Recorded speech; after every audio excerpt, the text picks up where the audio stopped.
समझा ना। और सोरमा 25 गांठों की आ रही है और 75 फटकी आ रही है। ऐसा माल नहीं आ रहा है, क्वालिटी नहीं है। उसका कारण क्या? वरसादी वायरस, वरसादी हिसाब से दूसरा कई हो, माल सही नहीं है। અત્યારે ઓછું આવ્યું છે વરસાદને કારણે, એટલે મરચાની આવક ઓછી જ છે. ખરેખર વીઘે કેટલો ખર્ચો કર્યો હતો અને અત્યારે મરચાની આવક અને ભાવ શું છે? વીઘે 25-30 હજારનો ખર્ચો થઈ ગયો છે અને વીઘે 10 મણ જેવું મરચું માન થયું છે. અને મરચાનો ભાવ 4,000 થી 5,000 રૂપિયા છે. શું કારણ આનું? કારણ શું આવક ઓછી? આવક ઓછી, ઉત્પાદન જ ઓછું છે. 10 મણ તો કહું છું, વીઘે 10 મણ જેવા જ માન મરચા થયા. શેના હિસાબે આ થયું? વરસાદને કારણે થયું. હા, 100 વીઘે 25,000 થી 30,000 સુધી ખર્ચો જાય છે. માલ એવો નથી અને બજાર તો સારી છે, ઉત્પન્ન એવડું છે નહીં. બજાર સારી છે પણ માલ ક્યાં, ખર્ચો માન ભરપૂર થાય એવું બજાર આવે.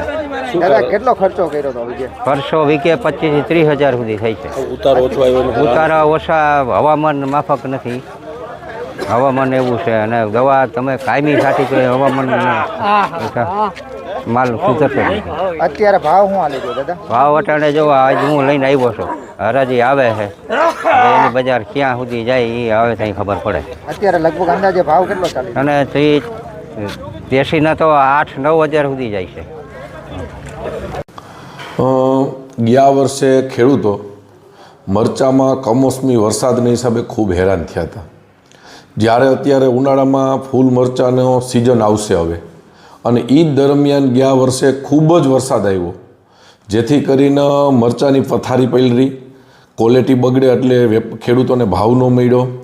એને હિસાબે આ વર્ષે મરચાંનું વાવેતર હર વર્ષ કરતાં ખૂબ પ્રમાણમાં ઓછું થયું છે. પણ છતાંય જે રીતે ગોંડલ માર્કેટિંગ યાર્ડ ઉપર ખેડૂતોને ભરોસો છે, અમારે આજ બી આવક બંધ રાખવી પડી છે.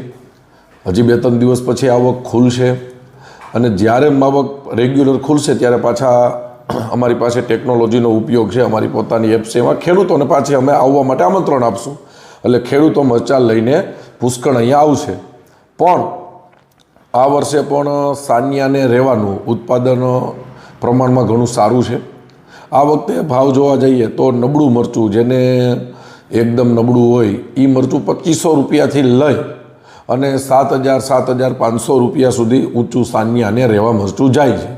પણ ખાસ તમારા માધ્યમથી તમને જે રીતે મેં જોયું, તમને જે રીતે લાગણી છે ખેડૂતો ઉપર, તમે ખેડૂત